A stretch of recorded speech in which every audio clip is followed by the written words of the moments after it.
Selamat datang teman-teman di video ini. Kali ini kita akan membahas tentang 5 sultan yang berkuasa paling lama dalam sejarah Daulah Utsmaniyah.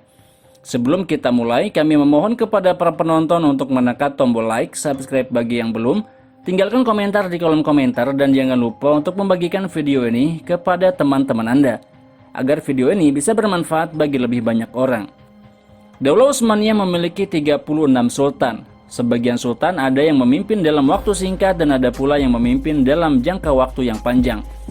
Panjangnya masa kekuasaan seorang sultan menunjukkan kemampuannya dalam menjaga stabilitas negara dan mengatur pemerintahan, sehingga tidak ada pemberontak atau penantang yang mampu menggeser posisinya.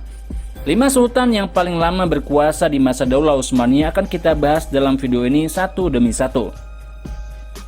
Yang pertama, Sultan Mahmud II berkuasa selama 31 tahun. Sultan Mahmud II berkuasa dari tahun 1808 Masehi. Saat itu usianya 23 tahun. Sultan Mahmud II adalah tokoh yang sangat berani melakukan berbagai gerakan-gerakan perbaikan dan pembaharuan yang sebelumnya belum pernah dilakukan oleh para sultan Daulah Utsmaniyah. Sultan Mahmud II memulai pembaharuannya dengan memperbaharui angkatan perang Daulah Utsmaniyah. Sultan Mahmud II memerintahkan Perdana Menterinya untuk memperbaharui pasukan Janissary dan memperbaiki angkatan perang Daulah Utsmaniyah tersebut.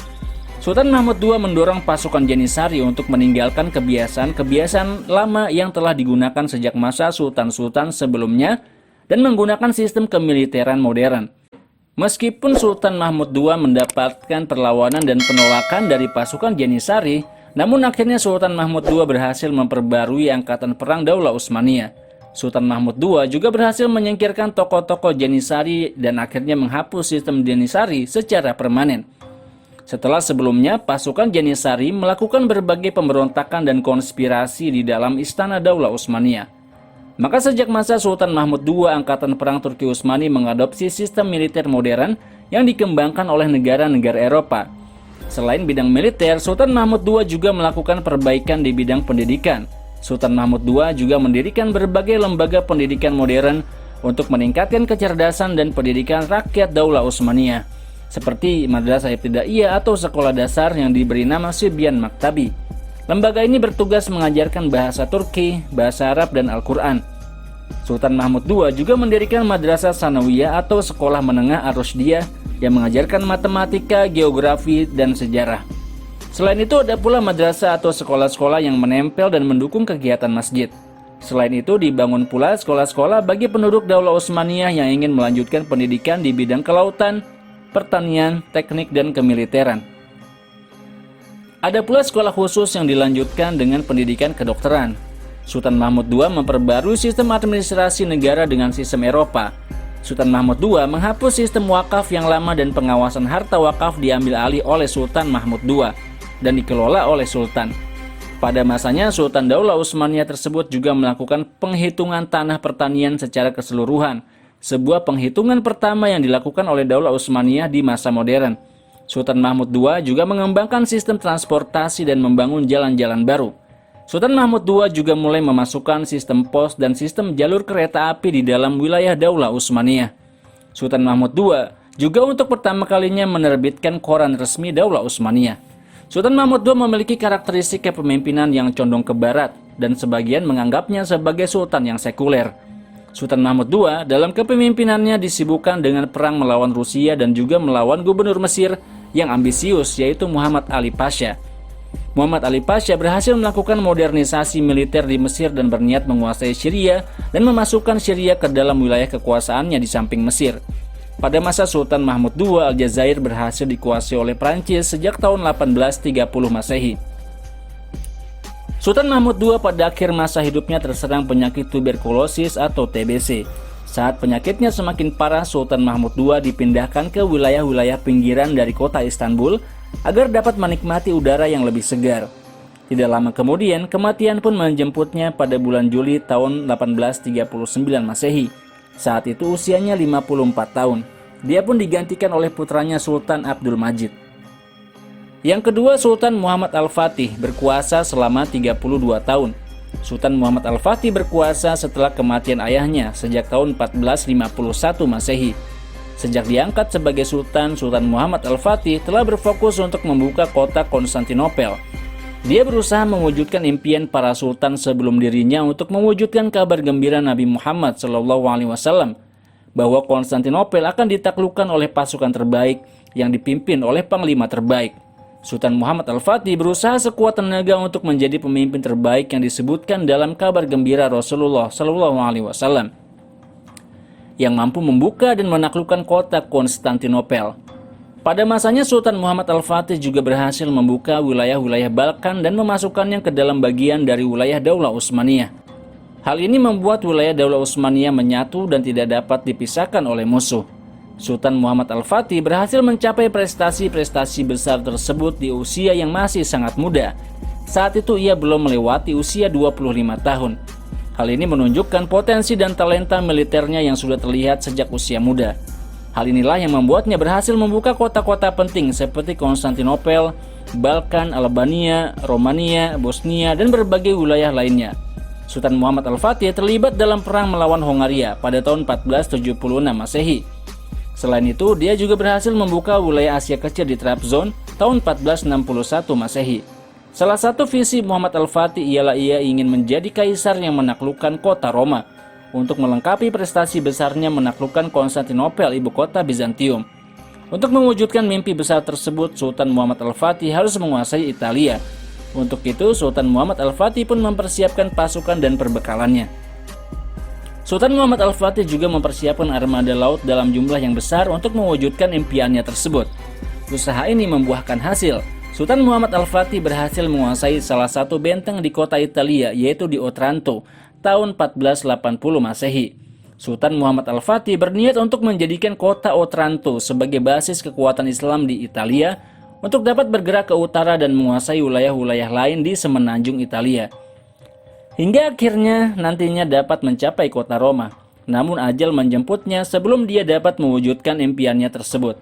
Sultan Muhammad Al-Fatih pun wafat pada tahun 1481 Masehi. Kematian Sultan Muhammad Al-Fatih merupakan hari yang sangat membahagiakan bagi orang-orang Eropa. Paus di Roma bahkan menggelar acara 3 hari berturut-turut untuk merayakan kematian Sultan Muhammad Al-Fatih. Bersamaan dengan itu berakhirlah masa kepemimpinan Sultan Muhammad Al-Fatih yang berlangsung lebih dari 32 tahun. Yang ketiga, Sultan Abdul Hamid II berkuasa selama 33 tahun. Sultan Abdul Hamid II naik tahta pada tanggal 31 Agustus tahun 1876 Masehi. Dia berkuasa di masa yang sangat sulit, suatu masa di mana Daulah Utsmaniyah diserang secara bersamaan oleh musuh-musuh negara dari dalam dan dari luar wilayah Daulah Utsmaniyah.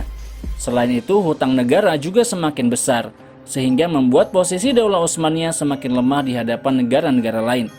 Saat itu berbagai negara Eropa dan negara-negara Yahudi menanti keruntuhan Daulah Utsmaniyah untuk bisa mengambil harta warisan Daulah Utsmaniyah baik berupa tanah, tambang maupun harta kekayaan lainnya. Karena itu Sultan Abdul Hamid II berfokus untuk memperbaiki kondisi ekonomi negaranya. Dia berusaha untuk memperkuat ekonomi Daulah Utsmaniyah dan memperbaiki posisinya di dunia internasional.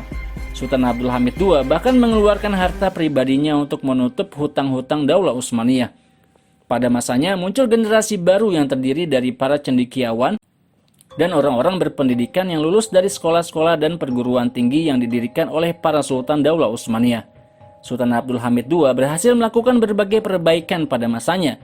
Namun tokoh-tokoh politik Daulah Utsmaniyah terus mendesak Sultan Abdul Hamid II untuk mundur hingga akhirnya tokoh-tokoh Partai Persatuan dan Kemajuan berhasil menggerakkan tokoh-tokoh Turki Utsmani untuk sedikit demi sedikit mengurangi kekuasaan Sultan dan selanjutnya menurunkan Sultan Abdul Hamid II dari posisinya.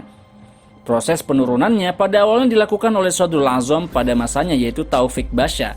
Namun Sultan Abdul Hamid II menolak keputusan penurunannya tersebut. Hingga akhirnya proses penurunannya dilakukan oleh 4 orang tokoh yang membacakan fatwa Syekhul Islam atas khalifah. Maka Sultan Abdul Hamid II pun diturunkan dan digantikan adiknya Muhammad V. Sultan Abdul Hamid II selanjutnya diasingkan ke kota Salonik bersama keluarga dan para pengikutnya. Seluruh harta dan tanahnya juga disita. Di masa-masa akhir hidupnya dia tinggal di Istana Alatini. Dengan demikian berakhirlah masa kekuasaan Sultan Abdul Hamid II yang berlangsung selama 33 tahun. Selanjutnya Sultan Muhammad IV berkuasa selama 40 tahun. Sultan Muhammad IV diangkat sebagai sultan di usia masih sangat kecil yaitu di usia 7 tahun. Sultan Muhammad IV lahir pada bulan Januari tahun 1642 Masehi. Karena Sultan Muhammad IV masih sangat kecil, maka neneknya Qasem Sultan diangkat sebagai wakil sultan yang melaksanakan tugas-tugas harian cucunya. Selama cucunya Muhammad IV belum mampu menjalankan tugas-tugas pemerintahan. Maka saat itu seluruh kekuasaan berada di tangan neneknya, Ratu Qasem Sultan. Masa perwakilan Ratu Qasem Sultan berlangsung selama 3 tahun. Saat itu kondisi negara sangat buruk. Terjadi berbagai konspirasi yang dilakukan oleh orang-orang Janissary. Orang-orang Janissary bahkan seolah-olah menguasai pemerintahan Daulah Utsmaniyah. Orang-orang Janissary pun mulai berani ikut campur dalam urusan pemerintahan. Para sejarawan menamai masa ini sebagai era para aga. Aga ialah sebutan untuk tokoh terhormat dari kalangan sipil maupun militer Daulah Utsmaniyah. Saat itu Ratu Qasem wafat tahun 1651 Masehi. Saat neneknya wafat, Sultan Muhammad IV masih kecil dan tetap belum mampu menjalankan tugasnya sebagai sultan. Maka ibunya Ratu Khadijah Turhan bertugas sebagai wakil sultan yang menjalankan tugas-tugas harian anaknya sebagai Sultan Daulah Utsmaniyah. Saat itu Ratu Khadijah Turhan masih sangat muda. Usianya saat itu masih 24 tahun. Meskipun masih sangat muda, Ratu Khadijah Turhan dikenal sebagai ratu yang cerdas dan bijaksana. Dia merupakan tokoh yang memikirkan kepentingan negara di atas kepentingan pribadi. Ratu Khadijah menyadari bahwa pemerintahan Daulah Utsmaniyah saat itu berada di bawah pengaruh tokoh-tokoh Janissary. Maka Ratu Khadijah Turhan pun mencari sosok yang kuat yang mampu membantunya memimpin dan mengatur Daulah Utsmaniyah dan mengembalikan kejayaan Daulah Utsmaniyah. Setelah mencari-cari sosok kuat yang mampu membantunya mengatur pemerintahan, akhirnya Ratu Khadijah Turhan menemukan seorang tokoh bernama Muhammad Pasha Kopreli yang memiliki kapasitas dan talenta politik yang luar biasa. Muhammad Pasha Kopreli berhasil mengembalikan stabilitas Daulah Utsmaniyah dan memadamkan berbagai konspirasi dan pemberontakan di dalam Daulah Utsmaniyah.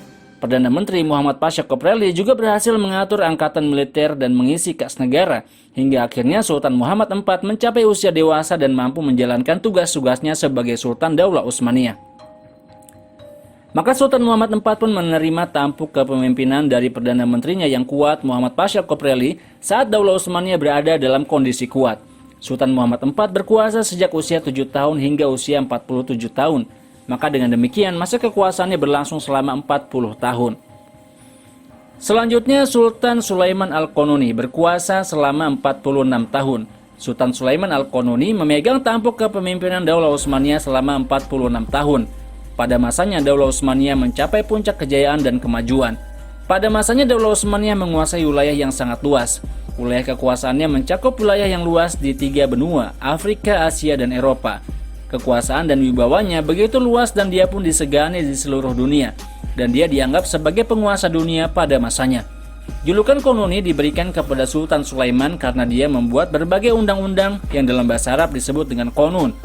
Sultan Sulaiman mengatur Daulah Utsmaniyah melalui undang-undang yang dibuatnya, dan Sultan Sulaiman menjalankan undang-undang yang dibuatnya dengan adil. Maka pada masanya Daulah Utsmaniyah menikmati stabilitas politik dan ekonomi. Keilmuan, kesenian, peradaban, dan pembangunan maju dengan pesat pada masanya. Karena kepemimpinan Sultan Sulaiman yang sangat kuat, di Eropa Sultan Sulaiman dijuluki dengan The Magnificent, yang memiliki makna agung, besar, dan mulia. Sultan Sulaiman merupakan pemimpin yang gemar berjihad, dan dia memiliki harapan untuk dapat wafat sebagai syahid yang berperang di jalan Allah. Harapan Sultan Sulaiman ini akhirnya dikabulkan oleh Allah Subhanahu wa Ta'ala. Sultan Sulaiman wafat tahun 1566 Masehi saat Sultan Sulaiman sedang mengepung kota Sigetwar di selatan Hongaria. Saat Sultan Sulaiman Al-Qanuni sedang dalam kondisi sakit di Sigetwar, dia tetap mengikuti perkembangan pengepungan kota Sigetwar. Dan saat kabar gembira tentang keberhasilan pasukan Turki Utsmani menguasai kota Sigetwar datang, Sultan Sulaiman pun mengatakan sekarang adalah waktu yang baik untuk mati. Maka tidak lama setelah itu Sultan Sulaiman pun wafat. Maka berakhirlah masa kekuasaan Sultan Sulaiman yang berlangsung selama 46 tahun. Dengan demikian Sultan Sulaiman Al-Qanuni merupakan sultan yang paling lama berkuasa di dalam sejarah Daulah Utsmaniyah. Demikian teman-teman sekalian 5 sultan yang paling lama berkuasa dalam sejarah Daulah Utsmaniyah. Kepemimpinan mereka memberikan contoh kepada kita bagaimana seorang pemimpin mampu menjaga dan mengatur stabilitas negara mereka dan mewujudkan berbagai prestasi-prestasi di berbagai bidang yang membuat mereka mampu bertahan di puncak kekuasaan untuk jangka waktu yang sangat lama. Terima kasih teman-teman sudah menonton video ini sampai habis. Jangan lupa untuk menekan tombol like, subscribe bagi yang belum, Tinggalkan komentar di kolom komentar dan jangan lupa untuk membagikan video ini kepada teman-teman Anda, agar informasi ini bisa bermanfaat bagi lebih banyak orang. Sampai ketemu lagi di video selanjutnya, insya Allah. Saya Muhammad Izdian Muttaqin. Wassalamualaikum warahmatullahi wabarakatuh.